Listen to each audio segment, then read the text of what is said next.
En el día de hoy es grato poder estar una vez más reunidos como iglesia para juntos una vez más ser edificados y tener un encuentro con la palabra del Señor. Así que como pastores les mandamos un saludo a todos ustedes que se encuentran en casa o que se encuentran en otros lugares. Oramos para que sea la bendición de Dios acompañándonos. En este momento quiero elevar una oración a nuestro Padre Celestial para que nos pueda guiar por medio de su Espíritu Santo y de su palabra. Soberano Dios, creador de los cielos y de la tierra, Señor, hoy es un día en el que tu iglesia, Dios, está reunida en el nombre del Señor.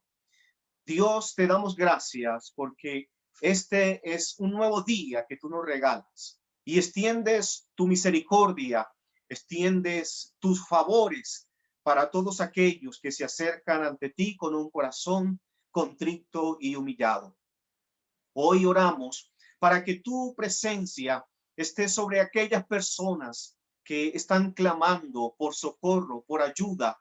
Oramos, Dios, para que te hagas fuerte en las debilidades de aquellos, Señor, que reconocen que necesitan de un Salvador. Oramos para que en este día tu palabra, Señor, toque los corazones de todos, cumpliendo el propósito de edificar, consolar y exhortar nuestras vidas. En el nombre de nuestro Señor Jesús. Amén y amén. Bien, mis amados, el tema que quiero compartirles hoy es rechazando al más esperado. Nosotros vivimos en un mundo donde el hombre siempre ha esperado recibir buenas noticias, donde hay expectativas de que cosas buenas vengan a la humanidad, de que cosas buenas vengan a tu familia y a tu vida. Cuando llegaste a conocer al Señor, cuando llegaste a la iglesia, cuando llegaste a tener una relación con el cuerpo de Cristo, ¿cuáles fueron las expectativas que tú tenías para poderte acercar a Dios y a la iglesia? Algunas personas han quedado desilusionadas porque esas expectativas no fueron cumplidas, no fueron satisfechas. Porque cuando les hablaron del evangelio, les hablaron de un evangelio de prosperidad, de un evangelio de bendición, un evangelio donde la persona sería bendecida en todas las áreas y que habría ausencia de enfermedades, de problemas, de dificultades.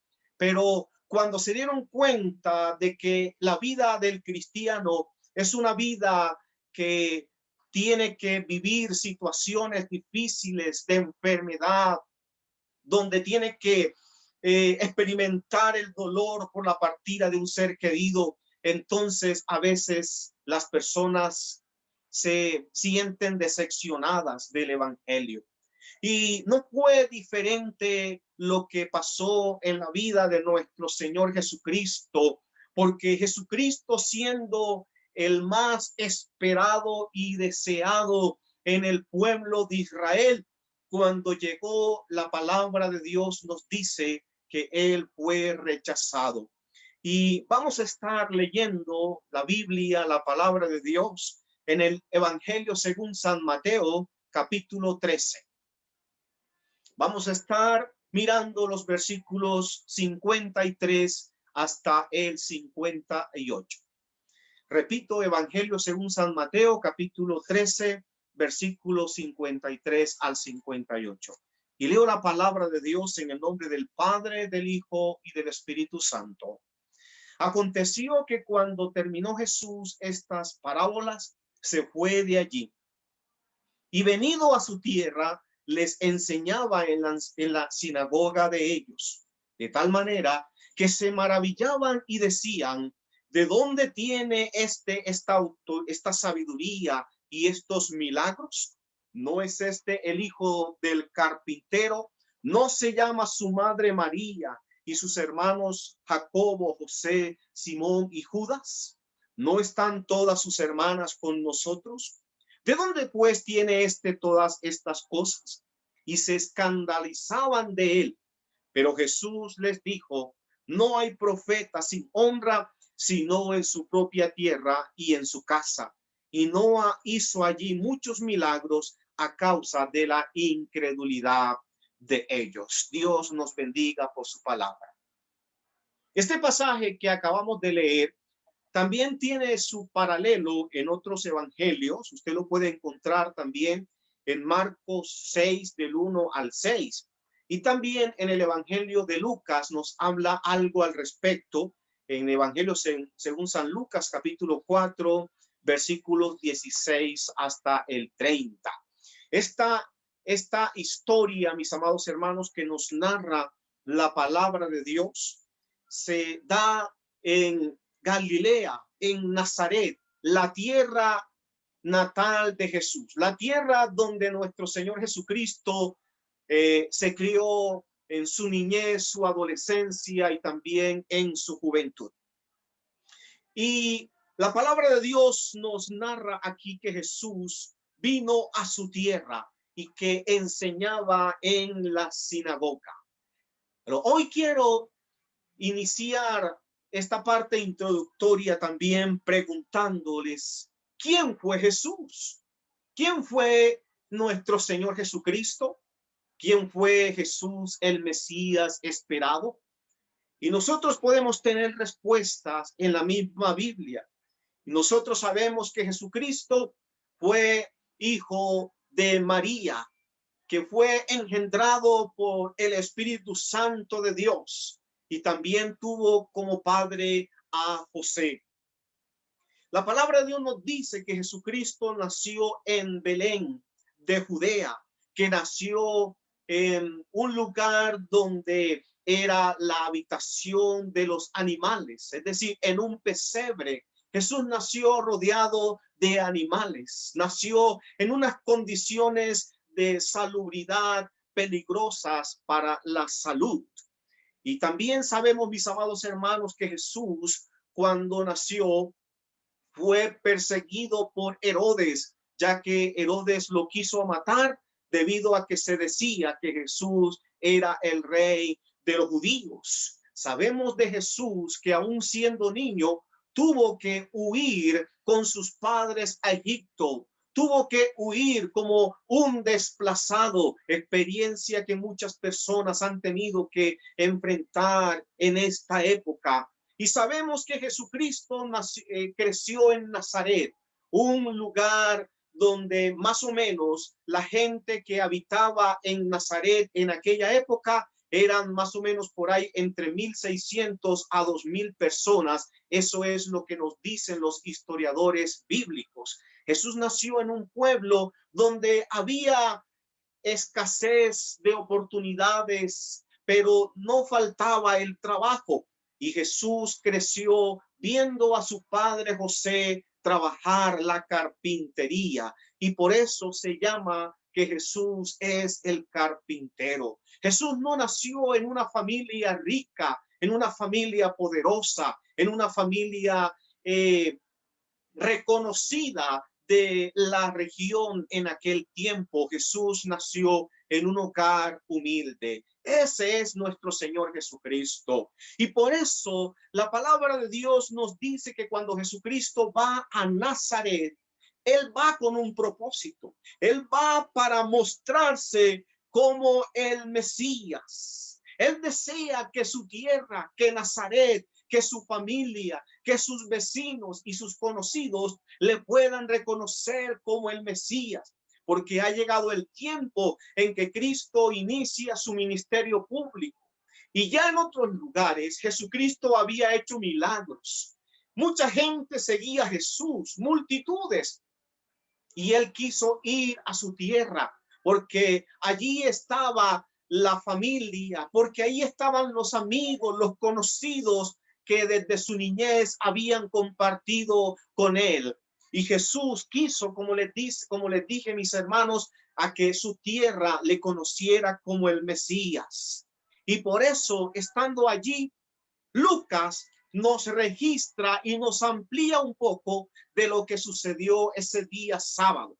Y si usted va al Evangelio de Lucas, en el capítulo 4, en el versículo 16, les voy a leer, pero usted busque allí en su Biblia también. Evangelio según San Lucas 4 al 16. Ahí Lucas amplía lo que está pasando ese día de reposo donde Jesús está en la sinagoga de su pueblo. Y dice la palabra de Dios: fue a Nazaret, donde se había criado, y conforme a su costumbre, el día sábado entró en la sinagoga y se levantó para leer, y se le entregó el rollo del profeta Isaías. Y cuando abrió el rollo, encontró el lugar donde estaba escrito: el Espíritu del Señor está sobre mí, porque me ha ungido para anunciar buenas nuevas a los pobres.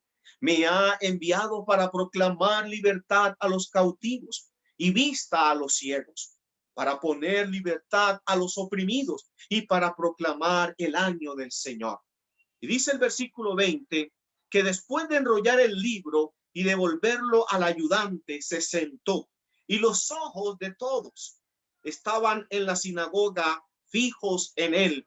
Y Jesús declara en el versículo 21: hoy se ha cumplido esta escritura en los oídos de ustedes. Cuando Jesús dice: hoy se ha cumplido esta escritura a los oídos de ustedes, está queriendo decir que esa profecía que el profeta Isaías vio en Isaías capítulo 61, eso era una profecía que tenía que cumplirse en la vida del Mesías, del enviado de Dios. Y al decir Jesús que hoy se ha cumplido esta profecía, él está diciendo: yo soy ese Mesías que ustedes estaban esperando. ¿Y qué esperaba Jesús?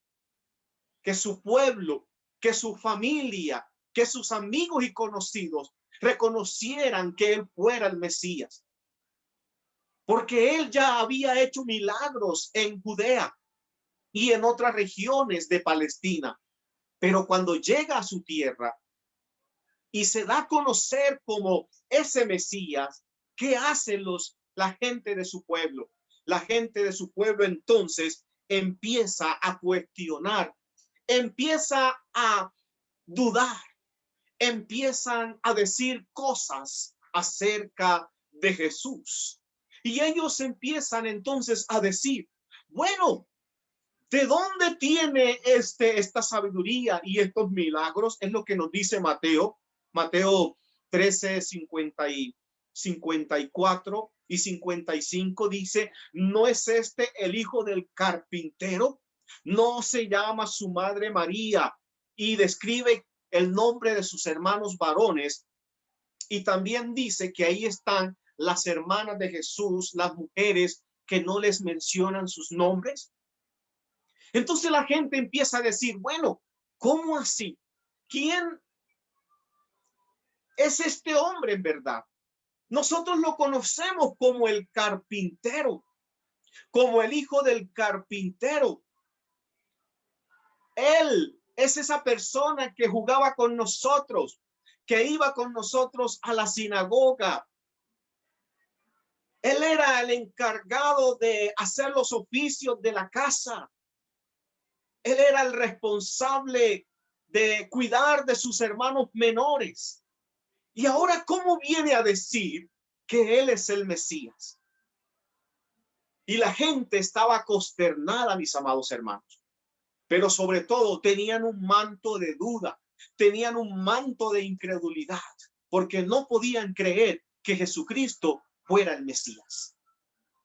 Y es triste, mis amados, que Dios espere de nosotros una reacción de fe y que le creamos, y nosotros más bien terminemos dudando de que si realmente Dios es Dios, que si Jesucristo es nuestro Señor.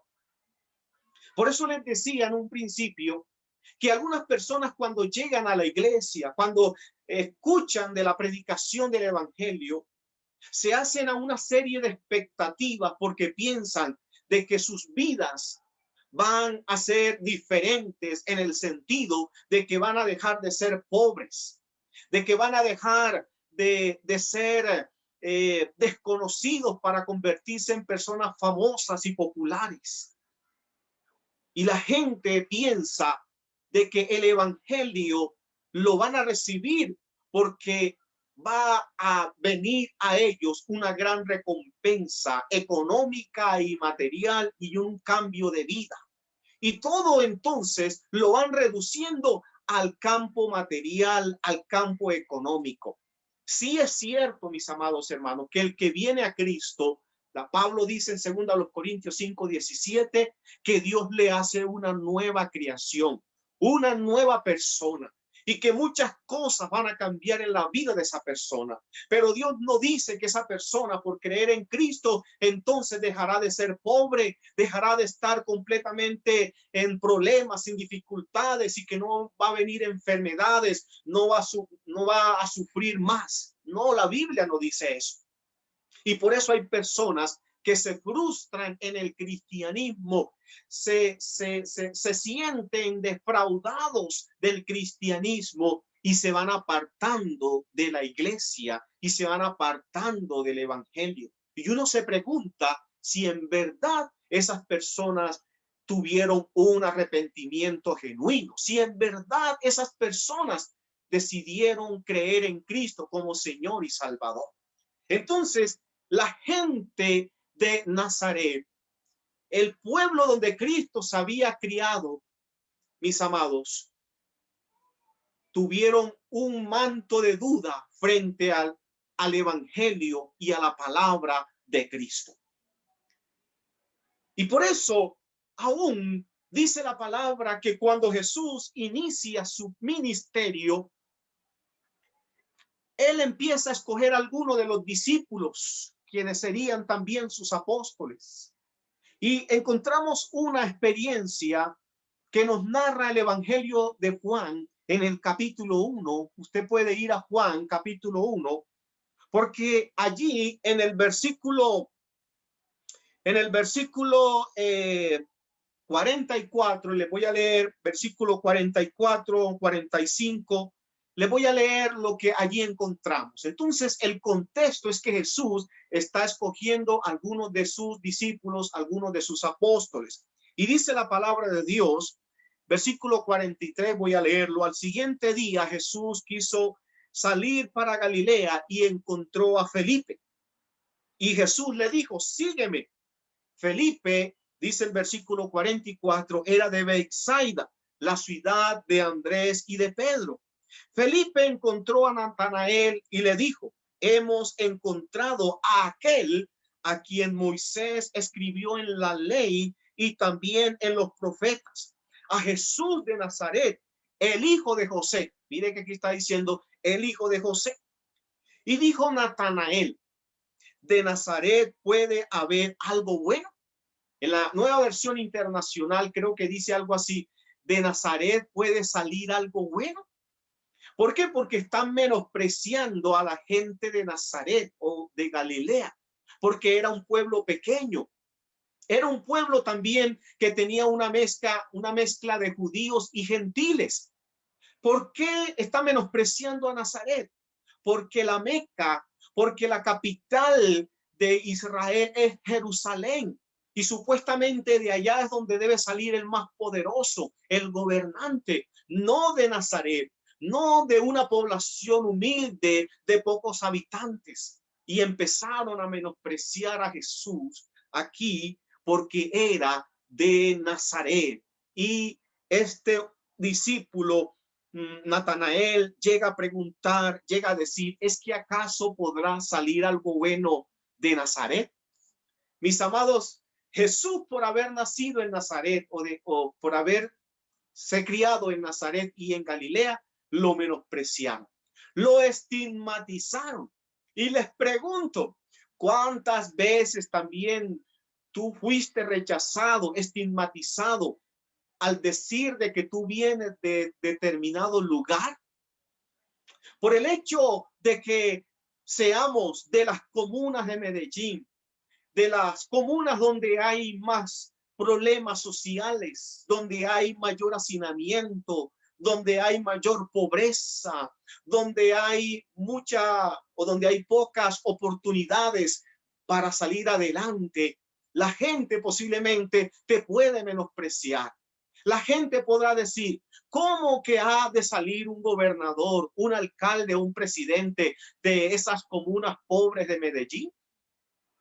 Y la gente te podrá, mis amados hermanos, menospreciar por el lugar de donde tú vienes, por tu procedencia, por la familia. Ahorita vamos a ampliar un poco más esta parte. La familia, tus padres, tu apellido.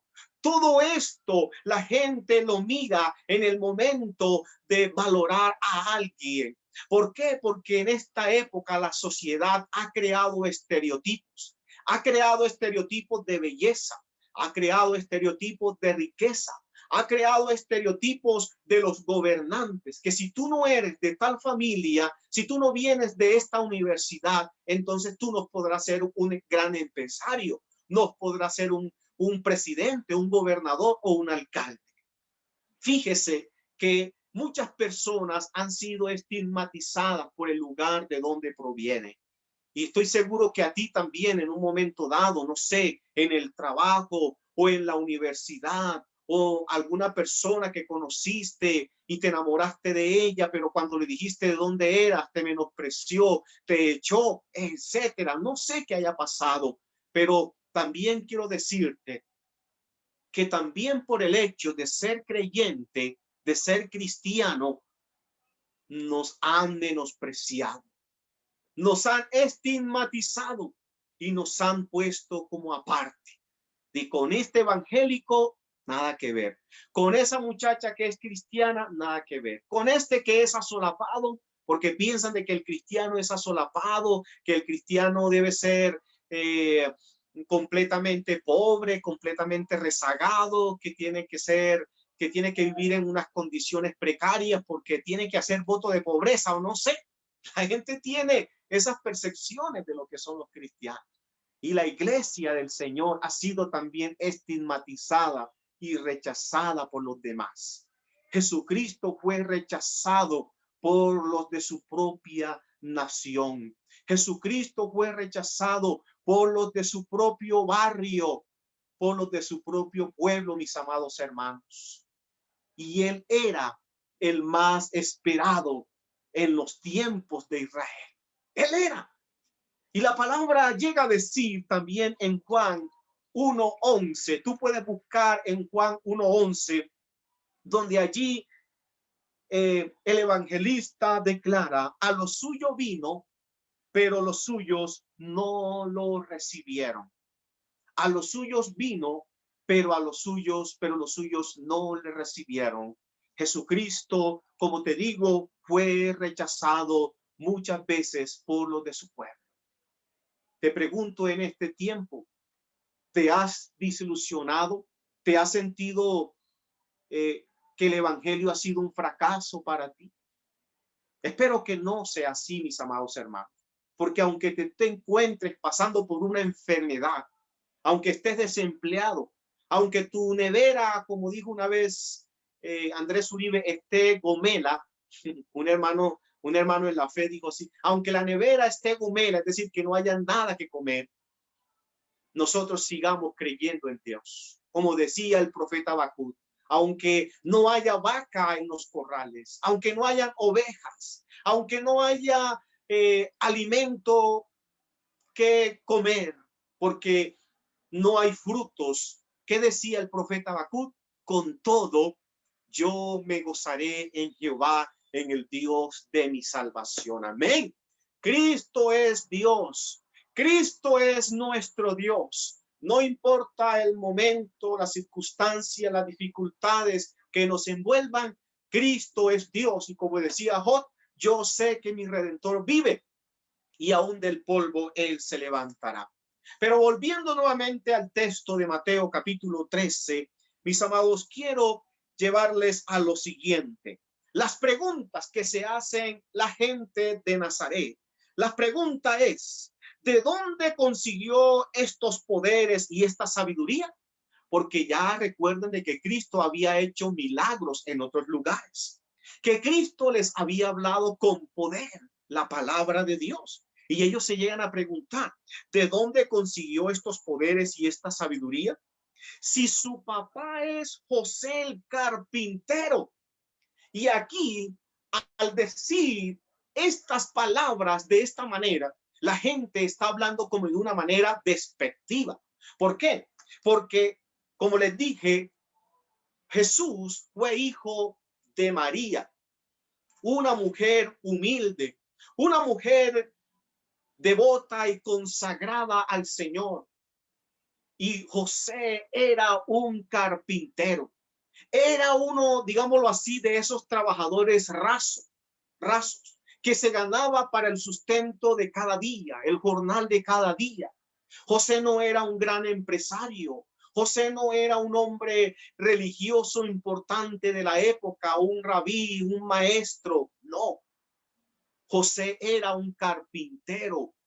Y estas personas, al hablar de esta manera de José y de María, dice José el carpintero, él también dice es carpintero, dice aquí en el versículo, está hablando en el versículo 55, Jesús es el hijo del carpintero, pero en Mateo 6, como les dije, ahí se refieren a Jesús como el carpintero. Aquel que hace los oficios de arreglar las mesas, las camas, las sillas. Y el ser carpintero en ese tiempo no era un oficio que fuera reconocido dentro de las profesiones importantes de la época.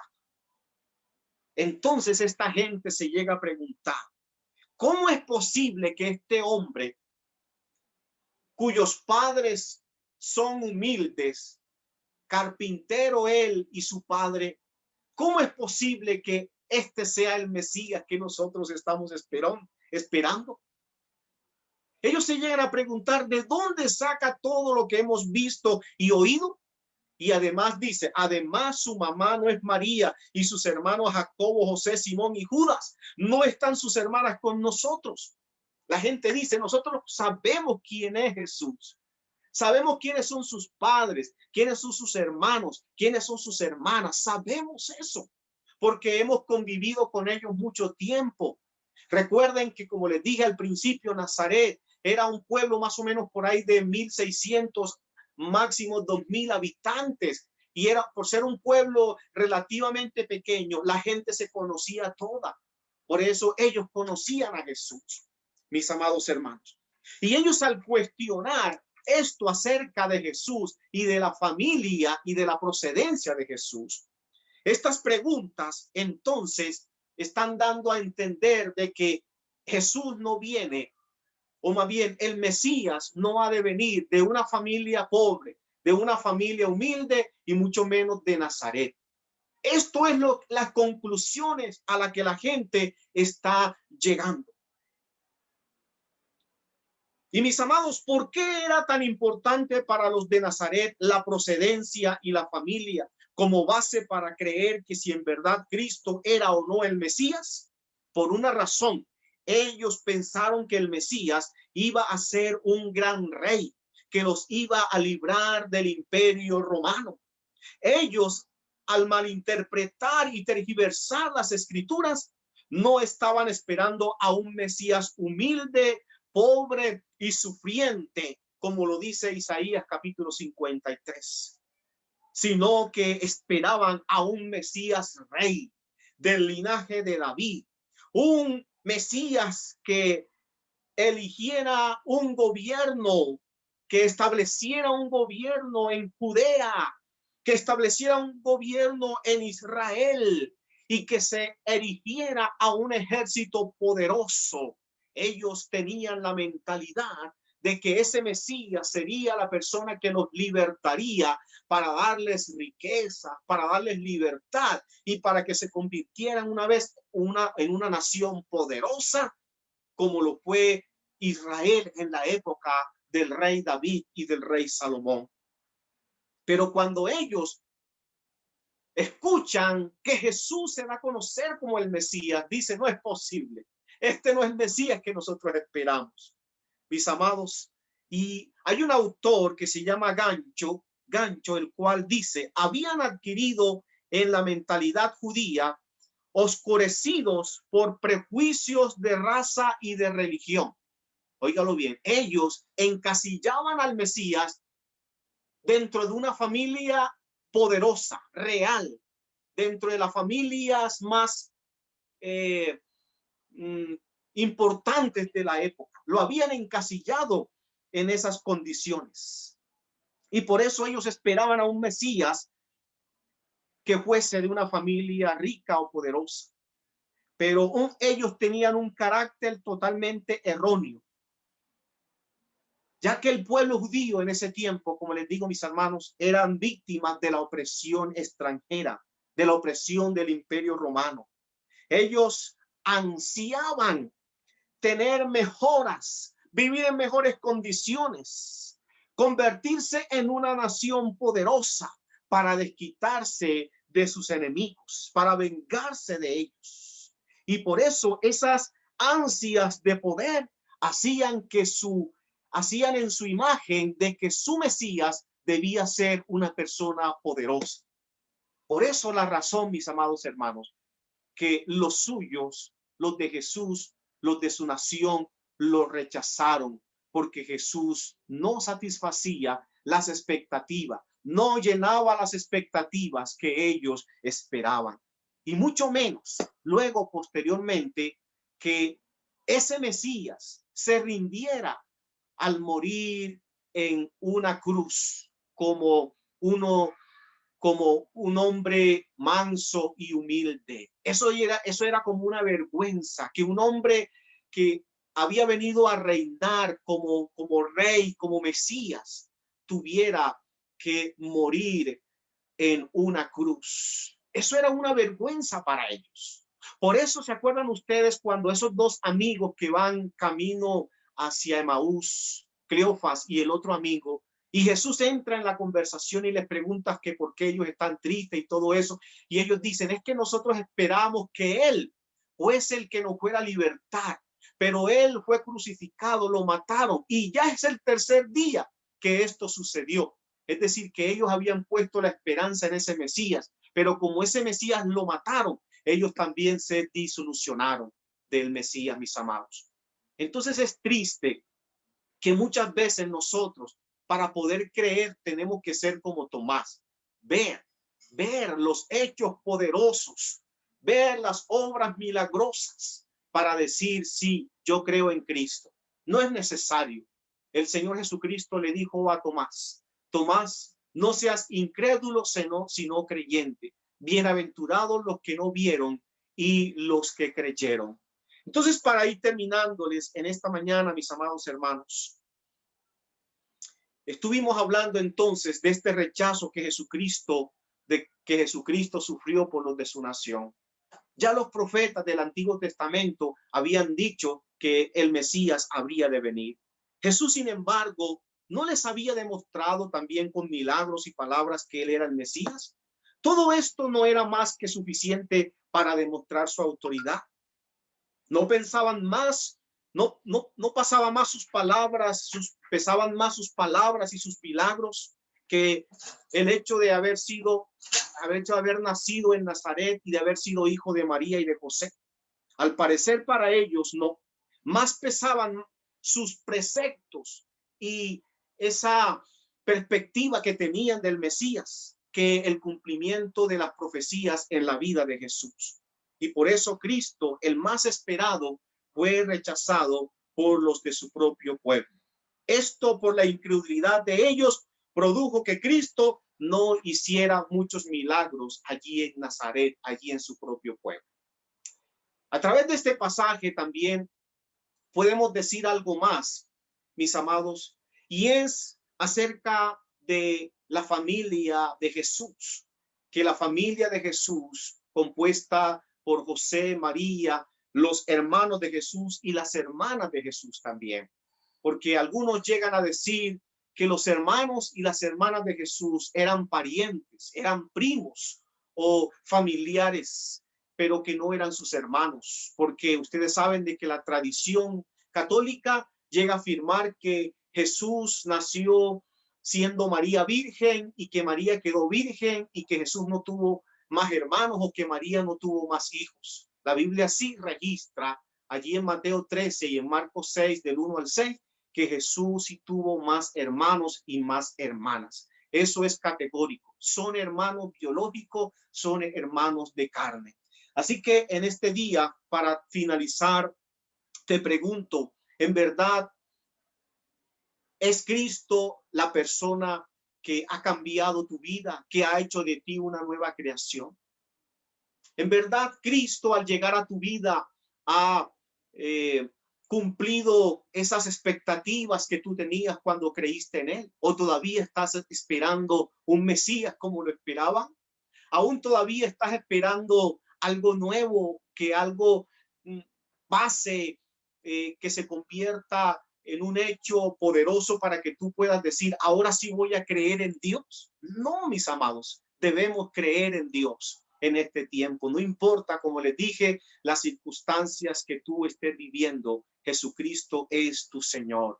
Él es Dios. Por eso la invitación continúa para que cada creyente venga al reino de los cielos y sea bendecido por nuestro Señor Jesucristo. Mis amados, el más esperado fue rechazado y espero que en este tiempo Jesucristo en tu corazón pueda ocupar el primer lugar y no le rechaces más. Te invito para que allí donde te encuentres eleves una oración al Señor en este día y puedas decirle que Él es el Mesías que vino a este mundo, que nació en un pesebre, que murió en una cruz, que vivió en una familia humilde, de escasos recursos, que se crió en un pueblo, en un lugar un poco distinguido en aquella época, pero de allí salió el Salvador. De allí salió el Salvador. Espero que tú en este tiempo, mis amados, puedas valorar lo que Cristo es y lo que Cristo ha hecho en tu vida. De que puedas valorar también aquellos que predican la palabra de Dios. Porque no es necesario que tú creas solamente aquellos predicadores que se dicen ser grandes, que vienen de afuera para decir, Dios me habló a través de este hombre, cuando Dios te está hablando todos los días por la enseñanza de tu padre, de tu madre que vive contigo, por la enseñanza de tu hijo, de tu hija que vive contigo, por la enseñanza del hermano de la iglesia, por la enseñanza del pastor, pero que muchas veces hemos menospreciado por ser la predicación de esta persona que prácticamente es analfabeta, que no es estudiada, que no tiene mucho conocimiento, y hemos menospreciado también esta palabra. Pero hoy también quiero decirte, mis amados, si tú te has sentido estigmatizado, si te has sentido menospreciado, rechazado por donde tú vienes, por lo que tú eres, hoy el Señor quiere decirte que tú eres su hijo, que eres su hija, y que de ti el Señor ha de levantar una generación para que gobierne esta nación, para que gobierne esta ciudad, para que gobierne. Porque el pueblo del Señor es ese pueblo que Dios ha puesto como lumbreras en medio de este mundo. Y por eso, si Dios te ha llamado y te ha levantado para que seas un instrumento en este tiempo de bendición, entonces, mis amados, créelo que así es. Dios te ha escogido para que lleves su evangelio. Dios te ha llamado para que seas un gran empresario. Dios te ha elegido para que seas un gran gobernante en esta época y seas de bendición para otras personas. Gracias, Señor. Gracias, Jesús, porque tú nos has aceptado a nosotros. No importa lo que hayamos hecho en el pasado, no importa, Señor, donde hayamos nacido. Señor, tú nos has amado y nos has recibido tal cual somos. Por eso en esta mañana te doy gracias por mis hermanos y mis hermanas que han escuchado tu palabra en este día, y que esta palabra les bendiga en gran manera y que ellos se sientan complacidos, gozosos y bendecidos de haber creído en Cristo, el Hijo del Dios poderoso. La gloria y la honra, Señor, es para ti, en el nombre de Cristo Jesús. Amén y amén.